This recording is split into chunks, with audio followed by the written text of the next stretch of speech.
What's going on, everybody? Welcome back to the NerdyMark channel. I am Sid the NerdyMark, and welcome to this week's NerdyMark news show. Now, before we begin, really quick announcement. So this Saturday is the Royal Rumble pay-per-view. I'm going to be doing something that I haven't done in a very long time, and that is watch a WWE pay-per-view. And I will also be doing live reactions on my Instagram, Sids500. I will be reacting, as always, to the men's and women's Royal Rumble matches. If you haven't followed me on Instagram, the link's in the description. Definitely follow me there. And I do hope to see some of you reacting to the match along with me. I will not be showing any of the match, obviously, because I don't want to get copyrighted, because that's happened before by WWE. It's happened before to me. So I don't want to get copyright striked and whatnot. But, you know, I will be there. I'll be reacting. I may have a little something to drink, but that's going to be all you'll see. And you can react while you watch the match along with me. So I hope you'll join me for that.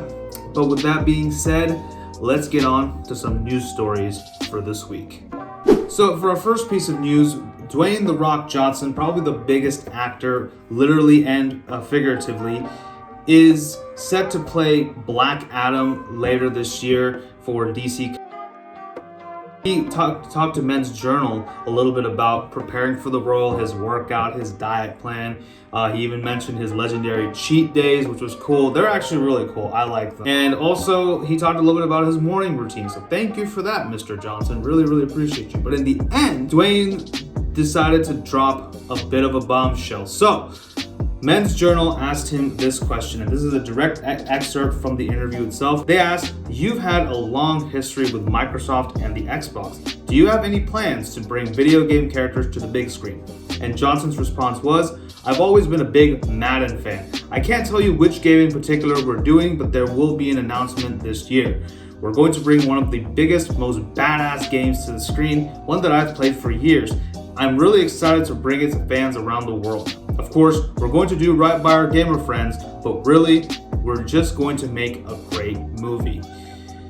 Famous last words, Dwayne. Now look, Dwayne at one point was nicknamed Franchise Viagra. I mean, he did reinvigorate the Fast and Furious franchise, as well as the G.I. Joe franchise, just a little bit. Not that Retaliation was a great movie, but it was certainly much better than the first one. Dwayne is not a stranger to video game movies. He did Doom in 2005 and Rampage in 2018, both of which were met with very low acclaim and a lot of criticism.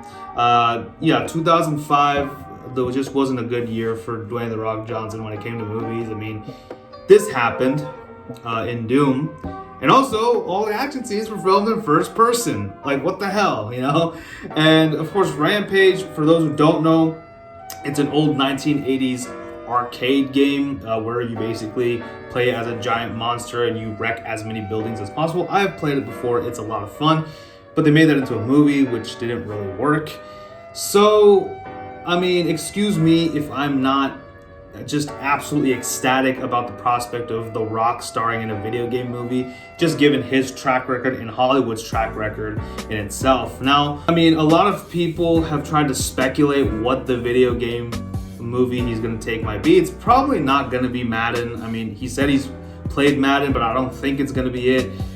If it's Fortnite, that's pretty stupid. I know he was the foundation in the last season or whatever, but I really hope it's not a Fortnite movie. That would just be, I don't know how you would do that. Like, I really don't know. By the way, I don't play Fortnite. I am too old to have 12-year-olds hurl insults at me like they're gonna burn my house down and do terrible things to my family members. I am not really optimistic about this. I'm just gonna be honest with you.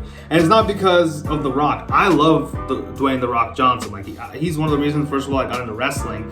And he's not a bad actor, okay? He picks some decent movies. His movies have been very entertaining for the most part. All that being said, Hollywood in general just has this sort of ambivalence towards video games. For example, they'll say, "Oh, let's just take some hot blonde girl, put her in a Samus costume and have her run around the streets of New York and we'll call it a Metroid game." I mean, it could be Halo. Who knows? I mean, they did mention Microsoft, so maybe Halo. Maybe it's Gears. Seriously, like, maybe it's Gears of War. That, in theory, is not a bad idea. But again, it's just the execution has to be there. So Dwayne, I hope you know what you're doing. Like I said, my hopes are not very high at the moment, but I'm willing to sit back and just let this whole thing play out and see how it is. So up next, we do have a piece of news from the gaming world this time. On January 26th, we did have a supposed announcement of a fourth installment in the Crysis franchise leak over social media, and it was later confirmed by Crytek themselves when they released a statement and a teaser announcing the fourth Crysis game was on its way. And in the statement itself, we did have the CEO of Crytek, Avni Yedley, have this to say about the game. Right now, the game is in its early stages of development, so it will be a while yet. But we wanted to bring you the news at this time as we are so hyped for the future and to let you know that we will be listening to our community. I have been a huge fan of the Crysis franchise since its inception. I remember my friend and I, when we went to college together, we would sit after we, did our work and everything. We would sit in in his living room or in his room, and we would be playing hours and hours and hours of Crysis 2, Crysis 3. I went back and played the original Crysis. Yeah, that was a lot of fun. I feel like the Crysis franchise is one of the most underrated franchises in this world. I think in this day and age when all video games have like this, we're taken over by, the aforementioned Fortnite and, other games that are like more, very multiplayer heavy. It's good to have a game like this just to remind us how great story-based games can be. Now the Crysis story isn't like spectacular, but it's just so cool to have like a bit of a narrative and just, playing by yourself. There's just something about playing by yourself, I guess. The Crysis franchise has always been something very near and dear to my heart, so I'm very excited that this game is coming out. Their last game was Crysis 3, which came out in 2012, and it's been exactly 10 years since a new game came out. This is really amazing, and I'm very excited for this game to release. I don't know what all the features they're gonna have there. As long as I can get my compound bow still, I hope they still have the bow, because that was such a cool weapon to use, and I just want to see what goes on and how they continue the story of Prophet. Now, going back to that last piece of news, maybe Dwayne Johnson is doing the Crysis movie, who knows? I actually think he would be really good as Prophet. Like, look at them both. They're both beautiful, big, bald dudes. Makes perfect sense to me.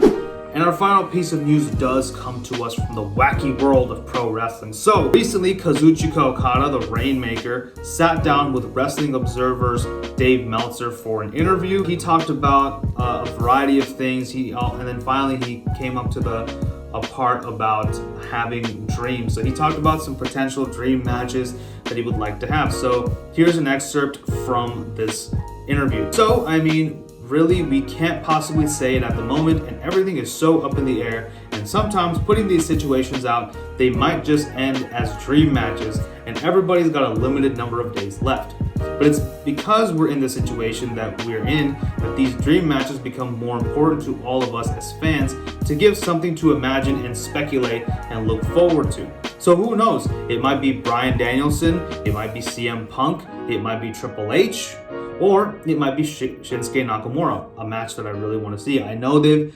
had matches in New Japan, but I want to see it in 2022. It might be all these different situations. Now, we're in this situation we're in as a planet, referring to the COVID-19 pandemic.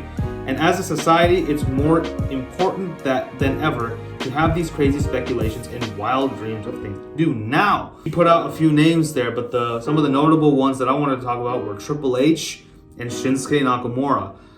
Shinsuke and Triple H are both signed with WWE, and with their recent announcement of Mickie James, the current Impact Knockouts champion, entering as a participant in the Women's Royal Rumble. Could we see the Rainmaker show up at the Rumble? Could we hear the coin flip for the first time in WWE? That would be crazy. Of course, as I mentioned, I will be reacting to it. And if that happens, just know I might just shut down the whole damn stream because I will be too much in awe of anything. Like, I don't even care if he doesn't win the Rumble. Like, I would be very excited. I mean, you know, I know Shinsuke Nakamura, I believe he's in the Rumble.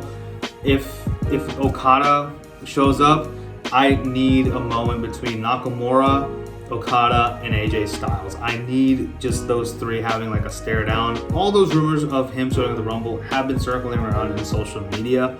So if that, like I said, if that happens, I think everyone would just lose their minds, and it would be really crazy. Now, I think though, however, if he does show up, I think he should kind of just like, you know, kind of pull a Jushin Thunder Liger and just maybe wrestle one match and then just kind of leave, because I don't think Okada would really fit within the WWE mold. If NXT was still doing the black and gold thing, I think he could have, you know, like I said, pulled a Liger and just, you know, popped in for a cup of coffee, had a match, and then just went back to Japan. I think that would be cool. Although I do believe he has relocated to the United States. So who knows? We could definitely see him in all these different promotions. We could see him in AEW, taking on Bryan Danielson, taking on CM Punk. I think we could also see him in WWE, taking on Nakamura and Triple H. I really want to see Nakamura versus Okada. Just once. I don't care if it's for a title, not for a title, I don't care. I just want to see that just one time. And yeah, I mean, I think this could be really, really cool. And you know, there's all these talks about the Forbidden Door. Yeah, I think it's slowly starting to come down piece by piece. I mean, like I said, with the aforementioned Mickie James entering the Royal Rumble as Impact Knockouts champion nonetheless. And obviously, we had Seth Rollins mention Jon Moxley in a promo against Roman Reigns when he said, when we were in the Shield, me and Mox carried you, or something like that, to Roman. So they mentioned Mox, they're having Mickie James. I mean, this seems more and more like signs that WWE is ready to venture past the figurative Forbidden Door. So that would be crazy, and that would be very interesting, and that would really shake things up for the wrestling world. So if Okada shows up in the Rumble, like I said, that would be crazy. But how would you react if Okada shows up in the Rumble? Let me know in the comments below. So those are the stories that I wanted to focus on this week for the NerdyMark News Show. All the links to the stories are in the description below. Definitely check them out. And as always, let me know what you guys think about all these different stories. Sound off in the comments. I would love to hear from you. But with that being said, thank you all so much for watching. Do not forget to like, share, and subscribe. Follow me on social media. Tell your friends about the NerdyMark. Make sure you hit that bell so that you're notified every time I upload a new video. Thanks again. Love each and every one of you. And with that, I will see you guys next time. This is Sid signing off. You guys take care. Bye-bye.